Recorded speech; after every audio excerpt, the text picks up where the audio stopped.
Hello, and welcome to my podcast, The Chemistry of Life, where we explore the intricate world of health, wellness, and how it relates to chemistry.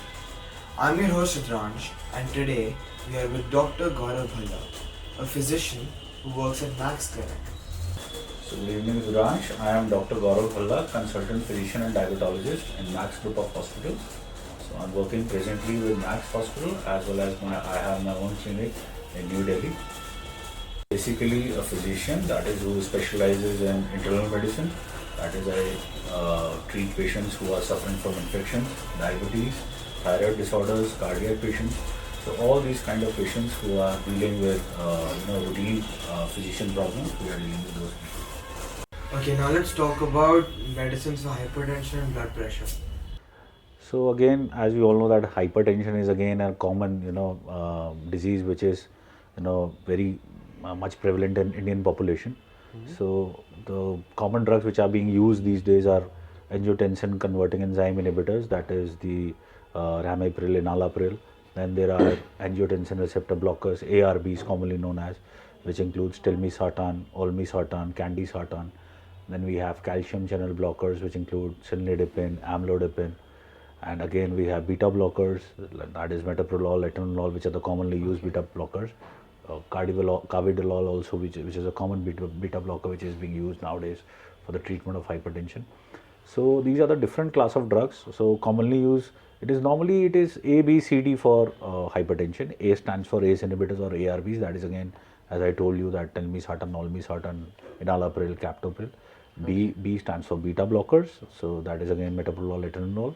For C, it is calcium channel blockers, amlodipine, cilnidipine, and D stands for diuretics. That is hydrochlorothiazide and chlorthalidone. These are the common diuretics which are being used for the treatment of hypertension. So, patients who are having their systolic BP from 120 to 140, 139, they are actually pre-hypertensive patients. I see. And who are having their diastolic BP from 80 to 89, they are having diastolic, they are pre-diastolic hypertensive. Okay. So the normal cutoff limit for a patient to be known as a hypertensive, it is the systolic BP should not be more than 140 and the diastolic BP should not be more than 90. If it crosses 90, patient is labeled as hypertensive, and again, if again, the systolic BP, if it crosses 140, again the patient is labeled as hypertensive. So these are the different class of drugs which normally we use in daily practice to control blood pressure in a hypertensive patient. So specifically, if you want to ask, then the commonly used drugs are ACE inhibitors and ARBs. Secondly, are there calcium channel blockers. Also, diuretics have also been come up lately for the treatment of hypertension. Sorry. So, what exactly causes hypertension? See, again, there are many factors. First is the essential hypertension, which is normally also known as the primary hypertension. The most common cause for this is genetic. So it is mostly hereditary. That is, you can get it from your forefathers or from your father. So, and the secondary hypertension, there are many other diseases like pheochromocytoma, secondary hyperaldosteronism. These are the various other diseases which lead to hypertension, like Cushing syndrome also. So these are the different diseases which causes hypertension. But primarily, which we see in Indian population, commonly which we see in Indian population is the primary hypertension, which is more commonly because of hereditary and genetic factors. So other factors like the lifestyle, again, high salt intake, fried food, and also sedentary lifestyle, obesity, again, along with diabetes, it also increases the risk of hypertension. I see. And the hypertension tension medication, does it have any side effects on the body? There are various side effects, like the ARBs I talked about earlier and the ACE inhibitors. The primary side effect is, cough. People, the patient may complain you of, intractable cough. The cough is not settling with any, medication. Then there is, increased, the levels of potassium may increase because of ACE inhibitors and ARBs.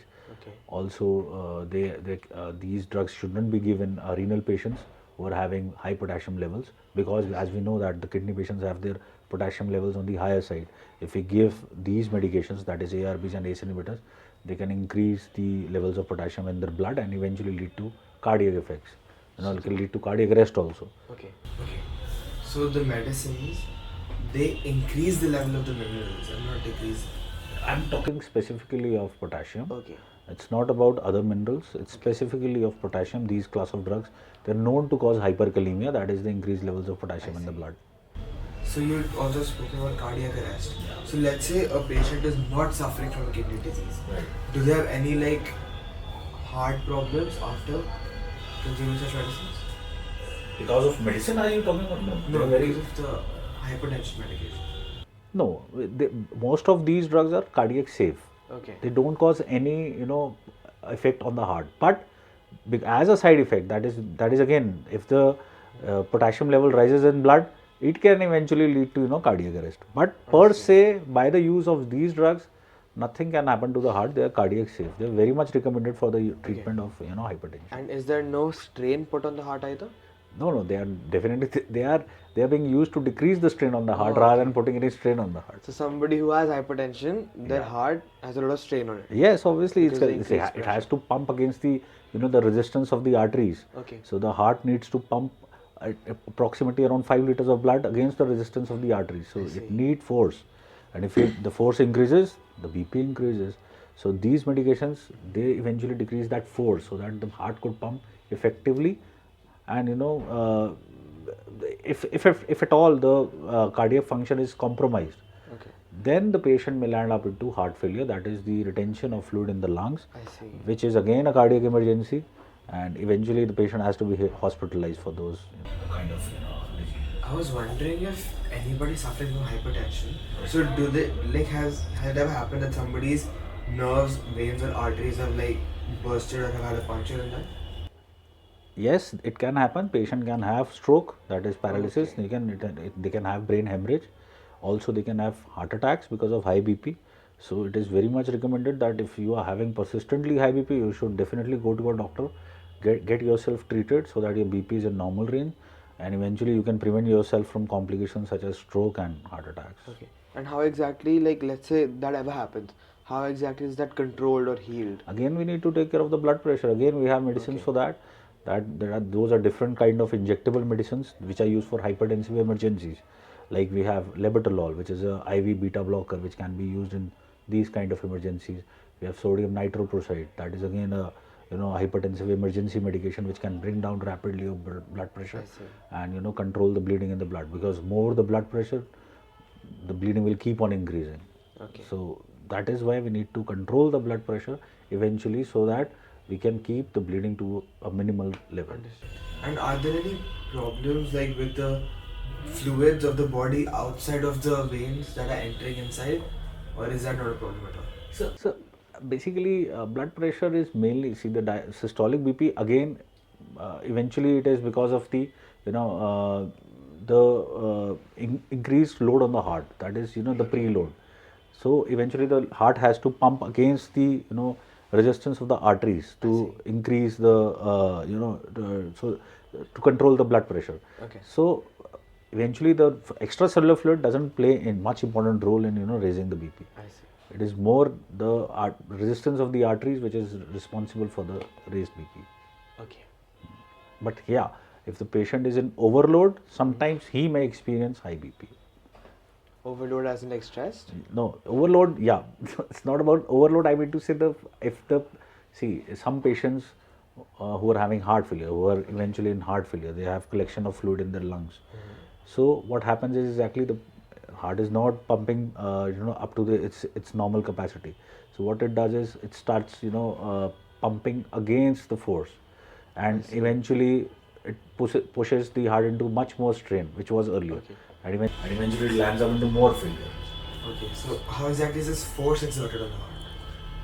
Again, if the resistance is high in the arterioles, it has to pump against the resistance, and eventually the blood pressure is going to rise. So the thickness of the artery walls? Yes, eventually the cardiac musculature which is there, that is the cardiac muscle thickness. There is hypertrophy of the heart walls. So the left ventricle initially, the left ventricle is a chamber of the heart. On the left side, it eventually that pumps straight to the aorta. Yeah, so that eventually the thickness of that increases if the BP increases. I see. That is the load I am talking about. Is there anything any particular thing that we consume or any chemical that increases the thickness of the arteries? The increase in the cholesterol levels in the blood, High salt intake again is responsible. So these two factors are mainly responsible. I would suggest again the diet and exercise plays a major role. If the patient is exercising, effectively, his arteries won't develop such cholesterol depositions. So that is why his BP, there are chances that his BP will be on the normal side rather than on the high So that's side. why it's more of a problem in India because the high salt intake. High salt, high fatty foods, high fried Can foods. temperature also play as a factor because if it's extremely hot, then It has been noticed that in cold conditions, Okay. there is slight increase in BP by 10 mmHg, I see. and more in evenings also it has been seen. Okay. So there is a slight variation. I would not say that it is, for every person, but sometimes yes, in some patients we have seen that in cold extremities and as well as during the evening time there is slight increase in the blood pressure.